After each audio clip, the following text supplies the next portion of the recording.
Pour nous, le Christ est devenu obéissant jusqu'à la mort et la mort de la croix. C'est pourquoi Dieu l'a exalté, il l'a doté du nom qui est au-dessus de tout nom. Gloire et louange à toi, Seigneur Jésus. La passion de notre Seigneur Jésus-Christ selon saint Matthieu. Gloire à toi, Seigneur. Vous prenez l'ensemble de la passion, toute la passion, prenez. Allez-y, on prend tout depuis le début.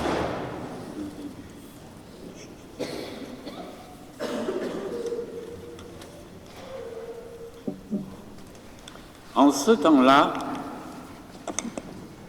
l'un des 12, nommé Judas Iscariote, se rendit chez les grands prêtres et leur dit : Que voulez-vous me donner si je vous le livre ? Ils lui remirent 30 pièces d'argent, et depuis Judas cherchait une occasion favorable pour le livrer. Le premier jour de la fête des pains sans levain, les disciples s'approchèrent et dirent à Jésus : Où veux-tu que nous préparions le repas de la Pâque ? Il leur dit : Allez à la ville chez un tel et dites-lui, le maître te fait dire, mon temps est proche. C'est chez toi que je veux célébrer la Pâque avec mes disciples. Les disciples firent ce que Jésus leur avait prescrit et ils préparèrent la Pâque. Le soir venu, Jésus se trouvait à table avec les 12.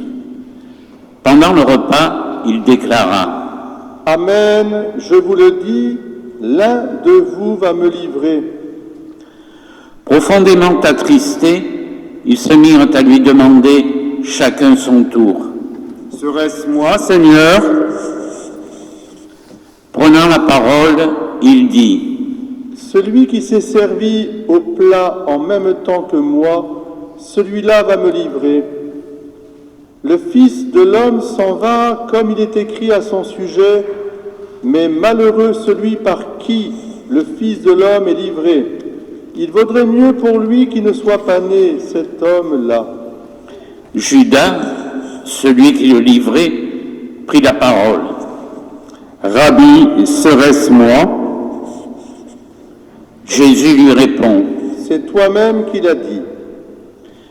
Pendant le repas, Jésus, ayant pris du pain et prononcé la bénédiction, le rompit et le donna à ses disciples. Il dit : Prenez, mangez, ceci est mon corps. Puis, ayant pris une coupe et ayant rendu grâce, il la leur donna, en disant : Buvez-en tous, car ceci est mon sang, le sang de l'Alliance versé pour la multitude en rémission des péchés. Je vous le dis désormais, je ne boirai plus de ce fruit de la vigne, jusqu'au jour où je le boirai nouveau avec vous dans le royaume de mon Père. Après avoir chanté les psaumes, ils partirent pour le mont des Oliviers. Alors Jésus leur dit : Cette nuit, je serai pour vous tous une occasion de chute, car il est écrit, je frapperai le berger et les brebis du troupeau seront dispersées. Mais une fois ressuscité, je vous précéderai en Galilée. Prenant la parole, Pierre lui dit : Si tous viennent à tomber à cause de toi, moi je ne tomberai jamais. Jésus lui répondit : Amen, je te le dis, cette nuit même avant que le coq chante, tu m'auras renié 3 fois. Pierre lui dit : Même si je dois mourir avec toi, je ne te renierai pas. Et tous les disciples dirent de même. Alors Jésus parvient avec eux à un domaine appelé Gethsémani et leur dit : Asseyez-vous ici pendant que je vais là-bas pour prier. Il emmena Pierre ainsi que Jacques et Jean, les 2 fils de Zébédée, et il commença à ressentir tristesse et angoisse. Il leur dit alors : mon âme est triste à en mourir. Restez ici et veillez avec moi. » Allant un peu plus loin, il tomba face contre terre en priant, et il disait : « Mon Père, s'il est possible que cette coupe passe loin de moi, cependant non pas comme moi je veux, mais comme toi tu veux. » Puis il revint vers ses disciples et les trouvant endormis, il dit à Pierre : « Ainsi vous n'avez pas eu la force de veiller seulement 1 heure avec moi ? Veillez et priez pour ne pas entrer en tentation. L'esprit est ardent, mais la chair est faible. » De nouveau, il s'éloigna et pria. Pour la 2e fois, il disait : « Mon Père, si cette coupe ne peut passer sans que je la boive, que ta volonté soit faite. » Revenu près des disciples, de nouveau il les trouva endormis, car leurs yeux étaient lourds de sommeil.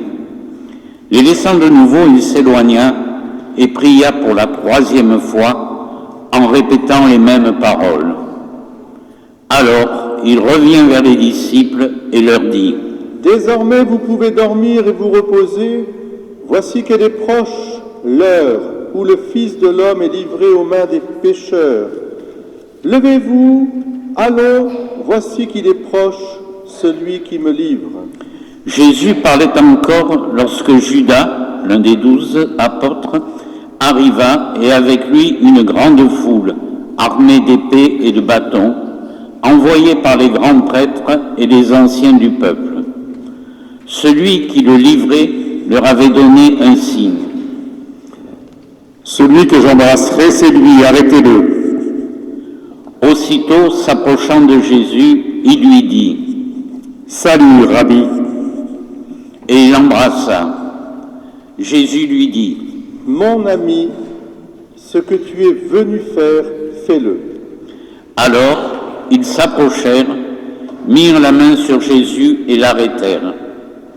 L'un de ceux qui étaient avec Jésus, portant la main à son épée, la tira, frappa le serviteur du grand prêtre et lui trancha l'oreille. Alors Jésus lui dit : « Rentre ton épée, car tous ceux qui prennent l'épée périront par l'épée. Crois-tu que je ne puisse pas faire appel à mon Père ? Il mettrait aussitôt à ma disposition plus de 12 légions d'anges. Mais alors, comment s'accompliraient les Écritures selon lesquelles il faut qu'il en soit ainsi ? » À ce moment-là, Jésus dit aux foules : « Suis-je donc un bandit pour que vous soyez venus vous saisir de moi avec des épées et des bâtons ? Chaque jour dans le temple, j'étais assis en train d'enseigner et vous ne m'avez pas arrêté. » Mais tout cela est arrivé pour que s'accomplissent les écrits des prophètes. Alors, tous les disciples l'abandonnèrent et s'enfuirent. Ceux qui avaient arrêté Jésus l'emmenèrent devant Caïphe, le grand prêtre, chez qui étaient réunis les scribes et les anciens. Quant à Pierre, il le suivait à distance jusqu'au palais du grand prêtre. Il entra dans la cour et s'assit avec les serviteurs pour voir comment cela finirait. Les grands prêtres et tout le conseil suprême cherchaient un faux témoignage contre Jésus pour le faire mettre à mort. Ils n'en trouvèrent pas. Pourtant, beaucoup de faux témoins s'étaient présentés. Finalement, il s'en présenta 2 qui déclarèrent : « Cet homme a dit : je peux détruire le temple de Dieu et en 3 jours le rebâtir. » Alors le grand prêtre se leva et lui dit : « Tu ne réponds rien à tous ces témoignages portés contre toi. » Mais Jésus gardait le silence.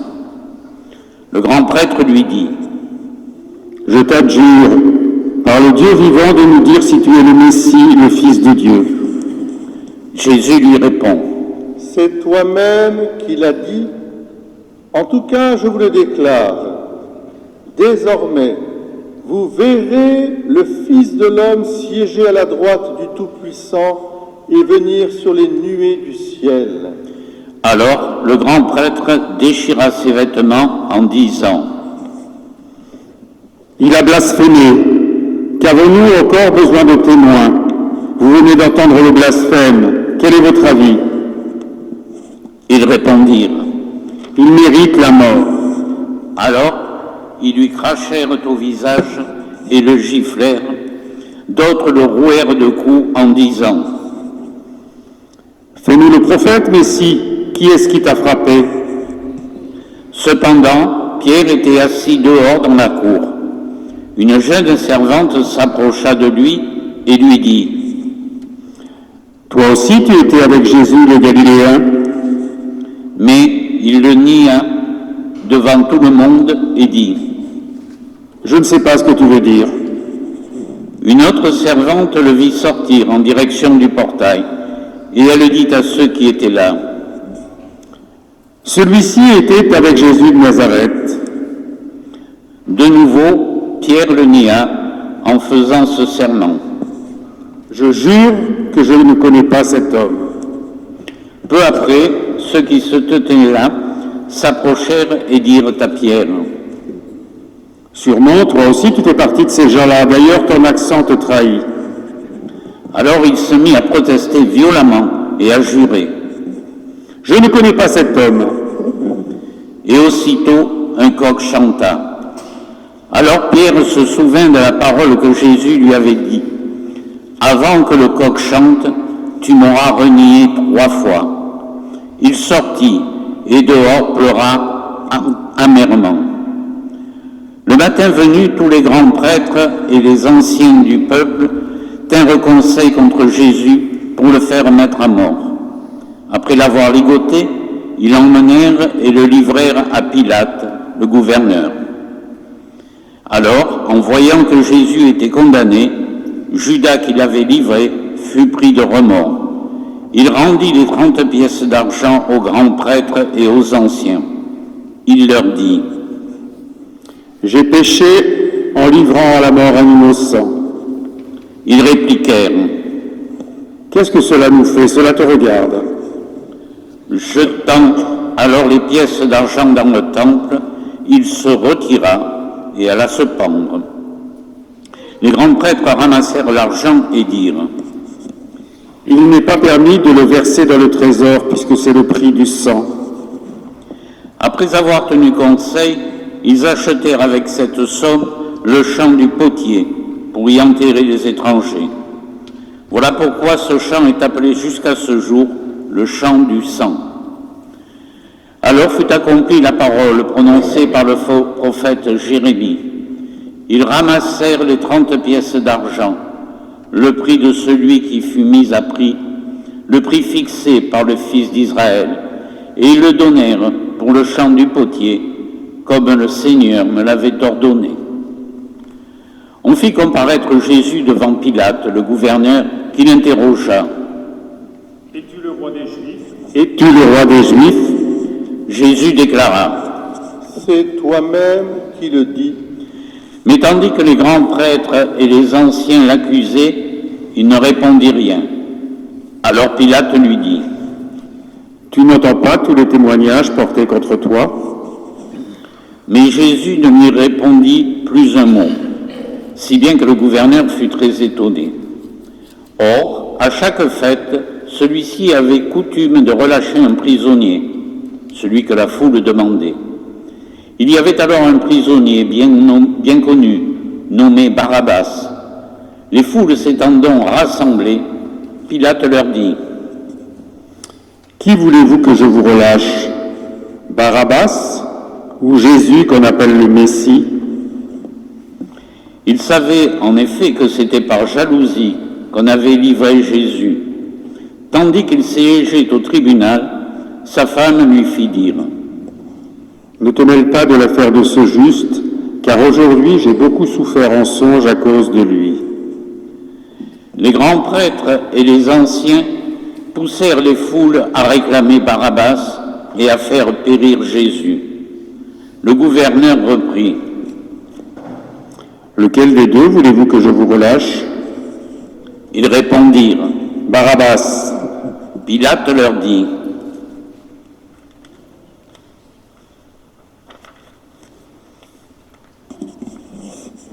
Que ferai-je donc de Jésus, celui qu'on appelle le Messie? Ils répondirent tous, qu'on le crucifie. Pilate demanda, quel mal a-t-il donc fait? il criait encore plus fort, qu'on le crucifie. Pilate, voyant que ses efforts ne servaient à rien, sinon à augmenter le tumulte, prit de l'eau et se lava les mains devant la foule en disant, je ne suis pas responsable du sang de cet homme, cela vous regarde. Tout le peuple répondit, son sang, qu'il soit sur nous et sur nos enfants. Alors il leur relâcha Barabbas. Quant à Jésus, il le fit flageller et il le livra pour qu'il soit crucifié. Alors les soldats du gouverneur emmenèrent Jésus dans la salle du prétoire. Ils rassemblèrent autour de lui toute la garde. Ils lui enlevèrent ses vêtements et le couvrirent d'un manteau rouge. Puis, avec des épines, ils tressèrent une couronne et la posèrent sur sa tête. Ils lui mirent un roseau dans la main droite, et pour se moquer de lui, ils s'agenouillaient devant lui en disant « Salut, roi des Juifs !» Et après avoir craché sur lui, ils prirent le roseau et ils le frappaient à la tête. Quand ils se furent bien moqués de lui, ils lui enlevèrent le manteau, lui remirent ses vêtements et l'emmenèrent pour le crucifier. En sortant, ils trouvèrent un nommé Simon, originaire de Cyrène, et ils le réquisitionnèrent pour porter la croix de Jésus.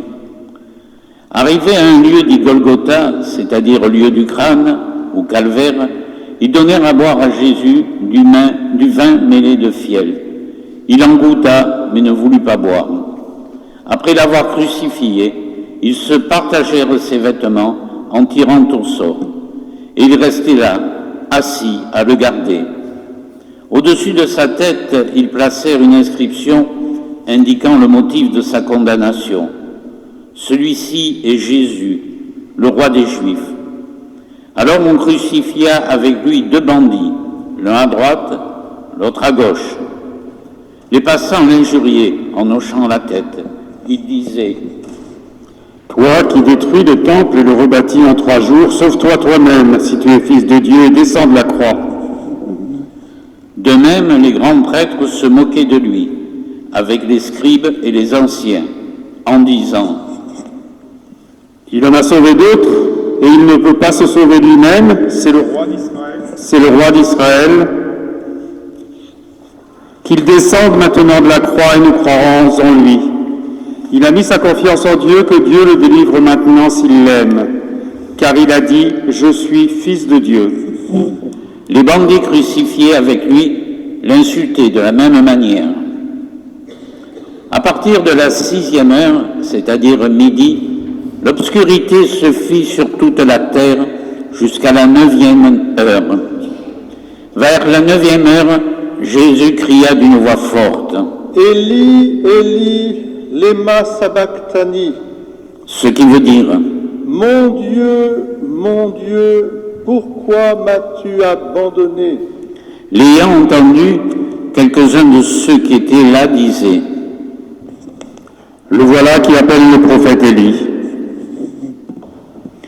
Aussitôt, l'un d'eux courut prendre une éponge qu'il trempa dans une boisson vinaigrée.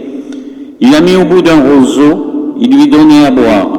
Les autres disaient « Attends, nous verrons bien si Élie va venir le sauver. » Mais Jésus, poussant de nouveau un grand cri, rendit l'esprit.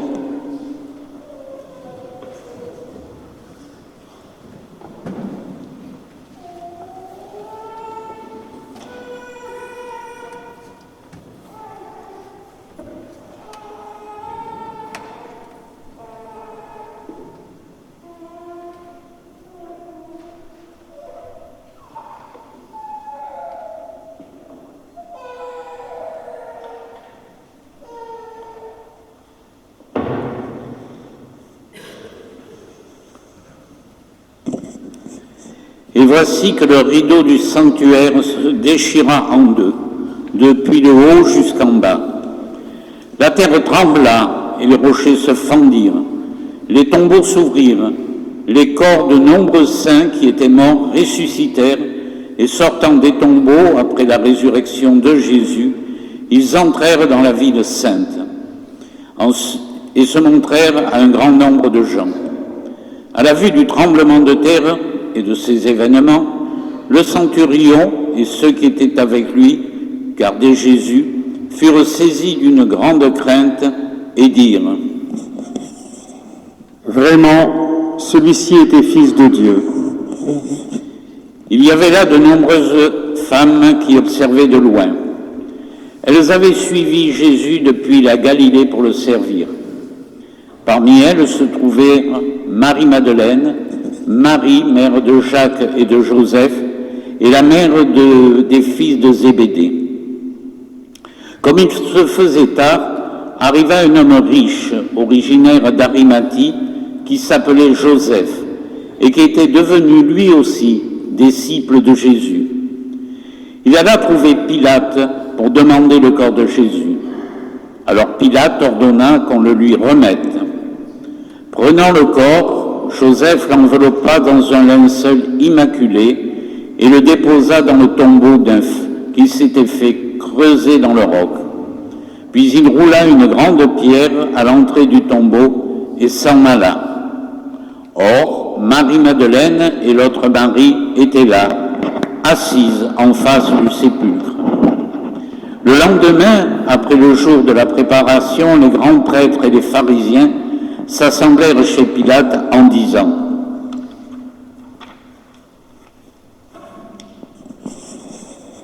« Seigneur, nous nous sommes rappelés que saint imposteur a dit de son vivant : 3 jours après, je ressusciterai. Donne donc l'ordre que le tombeau soit étroitement surveillé jusqu'au 3e jour, de peur que ses disciples ne viennent le dérober et ne disent au peuple : il est ressuscité d'entre les morts. Cette dernière imposture serait pire que la première. » Pilate leur déclara : « Je vous donne une garde. Allez, organisez la surveillance comme vous l'entendez. » Ils partirent donc et assurèrent la surveillance du sépulcre en mettant les scellés sur la pierre et en y plaçant la garde. On fit acclamons la parole de Dieu. Louange à toi, Seigneur Jésus. Victoire, tu régneras, ô croix, tu nous sauveras. Asseyez-vous. Victoire, tu régneras, ô croix, tu nous sauveras. Chers frères et sœurs, merci d'être venus nombreux pour ce dimanche des Rameaux, qui est la porte qui ouvre à la Sainte Semaine, les jours les plus saints de notre vie chrétienne, parce qu'ils sont comme l'indication, le chemin à suivre, le pèlerinage que nous avons à vivre tout au long de notre vie. Vous avez vu tout à l'heure, le Christ est rentré par la porte de Jérusalem. Il s'est, pour ainsi dire, élevé vers Jérusalem. Pourquoi ? Parce que Jérusalem, c'est le lieu de la révélation du Dieu unique. Et cette révélation, elle est pour toujours. Les dons de Dieu sont sans repentance. Oui, le salut a été apporté au monde par les Juifs. Et cela est d'une manière irrévocable. Ce Dieu qui se révélait à travers sa parole comme un père qui aimait ses enfants et qui, depuis Adam et Ève, est à leur recherche. Reviens Adam, reviens Ève, reviens à l'amour. Toi qui as soifé d'amour, reviens vers moi. Et puis tout au long de cette vie de ce peuple d'Israël, les prophètes ont annoncé au fur et à mesure quelque chose d'inouï, la venue d'un Messie. Et le fait que Jésus soit rentré par la porte sainte était une façon de proclamer sa royauté d'amour. Hosanna au fils de David. Voilà celui qui vient au nom du Seigneur. Et puis, de la Jérusalem, le Christ savait très bien qu'il allait vers son Père, vers la Jérusalem céleste, là où nous tous nous devons aller, de cette terre vers le ciel, en suivant un chemin qui est un chemin qui passe par la croix.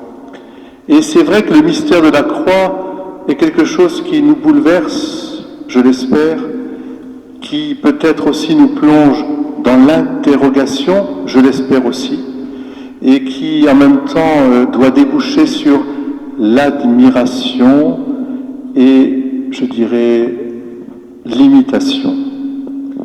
Oui, quelque chose qui nous bouleverse parce que la mort reste la chose la plus tragique dans nos vies, et quelle mort lorsque la violence se déchaîne. Il n'y a qu'à voir aujourd'hui, nous avons à prier pour la paix dans le monde. Tant de violences qui sont faites aux plus innocents, aux plus faibles, aux plus fragiles, tant de dédain et de mépris pour la vie humaine, tant de foules qui peut-être aussi renient l'humanité tout simplement, quand on pense à ces guerres en Terre Sainte, au Liban, en Ukraine, en Russie, on peut se dire c'est pas possible. Quand on pense au mépris de la vie humaine depuis sa conception jusqu'à l'entrée dans le ciel avec l'euthanasie, eh bien, regardez, le pape Léon XIV, en venant à Monaco, a redit le respect fondamental de la vie qui est la garantie de la paix dans le monde. À partir du moment où on méprise la vie du plus faible, eh bien, il ne faut pas s'étonner que la violence se répande partout.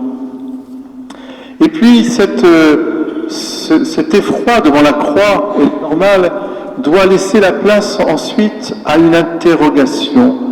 Pourquoi Dieu, notre Père, que Jésus appelle mon Père, pourquoi Dieu a-t-il laissé son Fils s'offrir en victime d'amour librement?